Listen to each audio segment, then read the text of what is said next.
नमस्कार, मैं जर्नलिस्ट रोहित शर्मा। आप मेरे साथ में हैं दिल से रोहित चैनल में। दोस्तों, आज इस महत्वपूर्ण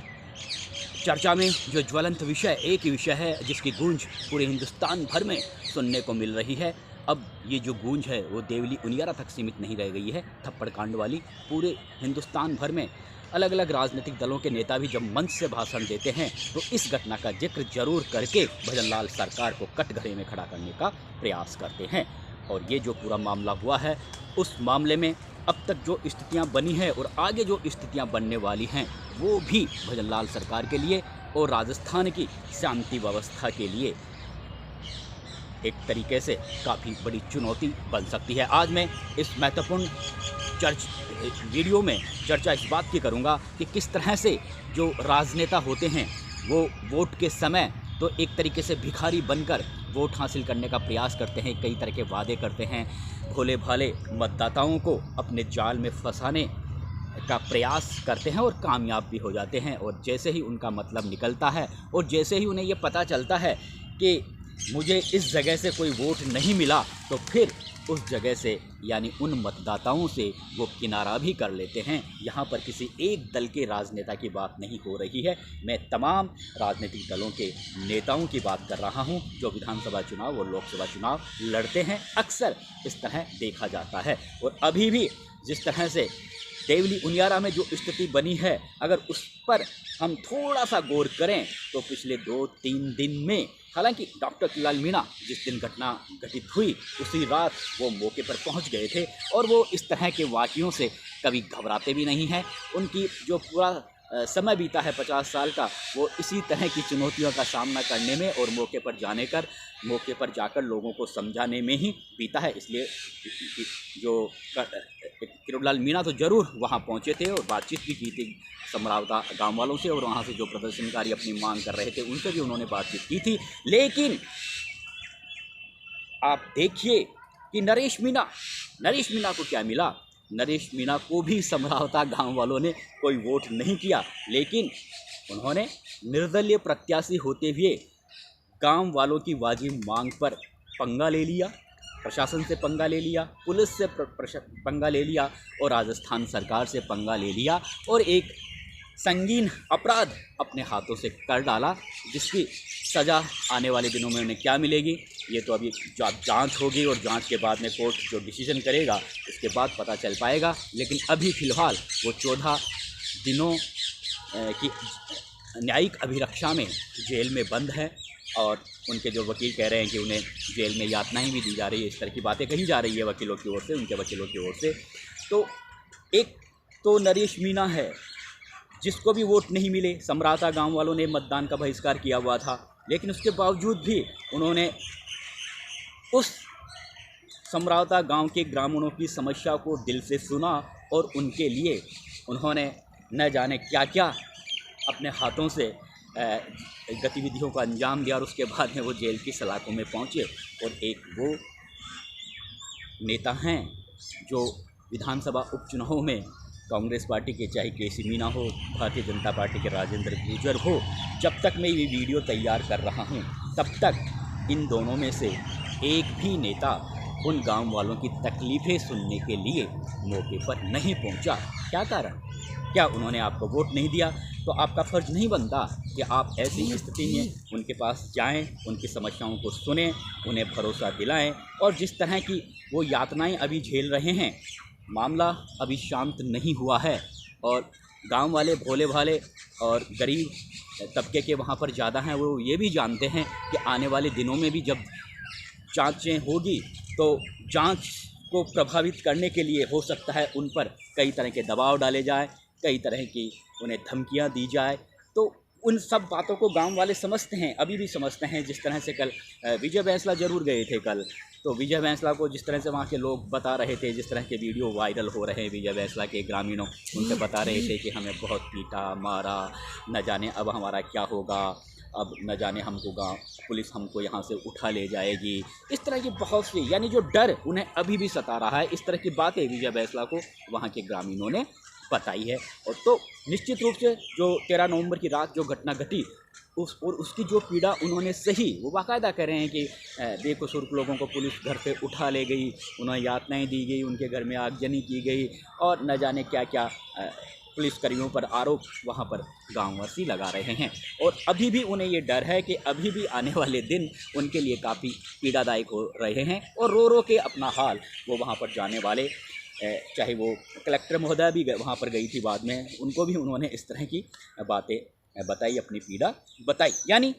वो अभी उस डर से उबर नहीं पाए हैं। वो ये जानते हैं कि आने वाले दिनों में उन्हें और भी बड़ी कठिनाइयों से गुजरना पड़ सकता है जब इस मामले की जांच चलेगी। कहने का मतलब, नरेश मीणा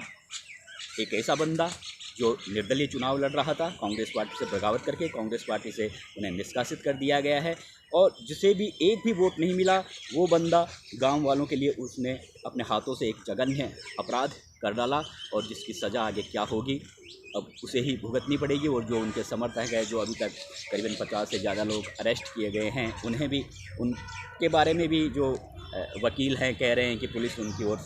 पुलिस उन्हें परेशान कर रही है। आगे उनका भी किस तरह से आगे क्या हश्र होगा, कितनी कानूनी लंबी लड़ाई लड़ेंगे, ये आने वाले दिनों में पता चल पाएगा। लेकिन कांग्रेस पार्टी के प्रत्याशी जो उपचुनाव लड़ रहे थे, केसी मीणा, अभी तक जब तक मैं वीडियो तैयार कर रहा हूँ उस गांव में कहीं नज़र नहीं आए कि चलो देवली उनियारा विधानसभा क्षेत्र में ये इलाका आता है तो मैं जाकर थोड़ा लोगों के हालचाल पूछूं। राजेंद्र गुर्जर, जिनकी सरकार है पार्टी की, वो भी अभी तक वहाँ पर नज़र नहीं आए। तो क्या वोट नहीं डाला इसलिए आप वहाँ पर नहीं जा रहे? अगर ऐसा है तो आपको फिर राजनेता कहने में कहीं ना कहीं मेरा मन भी नहीं कर रहा कि आप एक श्रेष्ठ राजनेता हो, आप एक जनता की तकलीफ़ों को सुनने वाले राजनेता हो। ऐसी संकट की घड़ी में जब आप जिस इलाके से चुनाव लड़ रहे हो वहीं पर जाकर लोगों की नहीं सुन रहे हो, सिर्फ इस बात के लिए कि न जाने हमसे क्या क्या सवाल पूछेंगे और इस बात के लिए कि हमें वोट नहीं किया तो हम क्यों जाए, तो ये एक स्वस्थ लोकतांत्रिक व्यवस्था में इसे ठीक नहीं कहा जा सकता, राजनेताओं के इस तरह के व्यवहार और कार्यशैली को। और सबसे बड़ी बात यह है कि हरीश मीणा जो इस इलाके से 2 बार विधायक रह चुके हैं और उनके सांसद बनने के बाद, टोंक सवाई माधोपुर से सांसद बनने हैं, उनके सांसद बनने के बाद ही ये सीट खाली हुई है, तो अभी तक उनका मूवमेंट भी इस इलाके में देखने को नहीं मिला, जबकि लगातार वो 2 बार यहाँ से विधायक चुने गए हैं। तो फिर हम क्या ये मान लें कि राजनेता सिर्फ वोट मांगते समय, जब चुनाव लड़ते हैं उस समय तो रोड पर चलने वाले भिखारी से भी ज़्यादा गरीब भिखारी बन जाते हैं वोट की खातिर, लेकिन जैसे ही वो सत्ता में आते हैं, जैसे ही उनके मंसूबे कामयाब होते हैं, विधायक सांसद बनते हैं, वो उन लोगों पर ज़्यादा गौर करते हैं जो उन्हें वोट देते हैं, और जो उन्हें वोट नहीं देते उनको वो बिल्कुल किनारा कर लेते हैं, उन्हें एक तरीके से अपना पॉलिटिकल दुश्मन समझने लग जाते हैं। इस घटना से तो यही साफ नज़र आ रहा है। दूसरा, देखिए अब जिस तरह से जगह जगह इस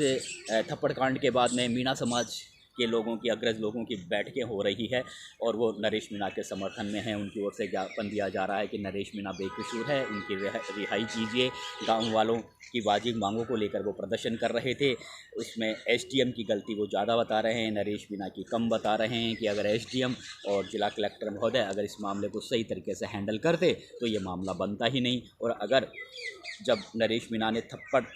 चांटा जड़ा था एसडीएम को, अगर उसी समय अगर पुलिस अरेस्ट कर लेती तो इतना बड़ा मामला बनता ही नहीं। नरेश मीणा की इसमें कहीं कोई गलती नहीं है। इस तरह का उनका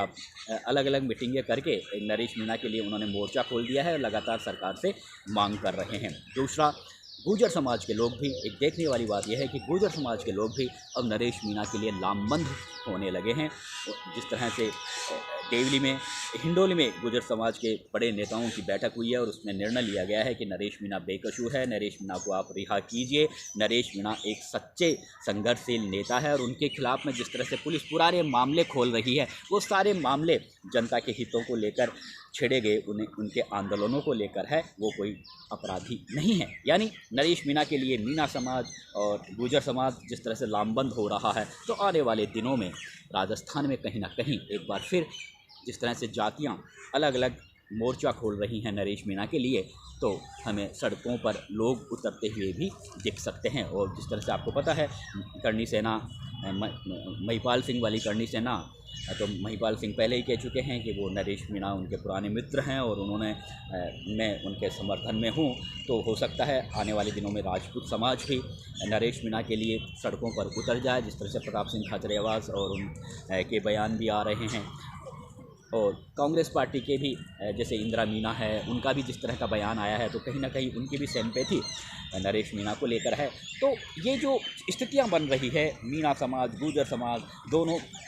समाज के मतदाता राजस्थान की राजनीति में अच्छा वर्चस्व रख रहे हैं। इससे पहले जिस तरह से जाट समाज के भी कुछ संगठन एसडीएम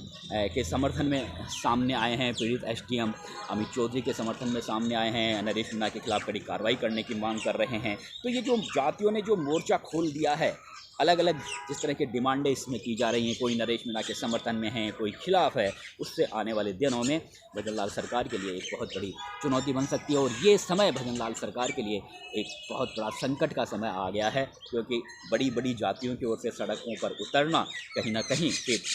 जनता, प्रदेश की जनता के दिलों में भी कई सवाल खड़े करती है और शांति व्यवस्था भी कहीं ना कहीं फिर बिगड़ सकती है। तो इस मामले को जल्दी से जल्दी भजनलाल जो मुख्यमंत्री हैं उन्हें हैंडल करना होगा। लेकिन बड़ी बात यह है कि नरेश मीणा के लिए जिस तरह से जातियां लामबंद हो रही है, उसे कहीं ना कहीं ऐसा दिखता है कि आने वाले दिनों में नरेश मीणा के प्रति जो एक सहानुभूति की लहर जो पहले चल रही थी, हालांकि उन्होंने जो अपराध किया है वो एक जघन्य श्रेणी का अपराध बता सकते हैं, कानूनी धाराओं में इसी तरह का मुकदमा उनके खिलाफ दर्ज किया गया है। लेकिन जो पब्लिक है, जो उनके सपोर्टर हैं और जो चाहे वो मीणा समाज हो, गुर्जर समाज हो, जिस तरह से कह रहे हैं कि अगर इस पूरे मामले में जिला प्रशासन ठीक तरह से कार्रवाई कर लेता तो नरेश मीणा से इस तरह से जघन्य अपराध नहीं होता, तो फिर आप अकेले नरेश मीणा को अपराधी नहीं बना सकते। और भी बहुत से अपराधी हैं, उन्हें गिरफ्तार किया जाना चाहिए। इसीलिए न्यायिक जांच की मांग भी की जा रही है। नमस्कार दोस्तों।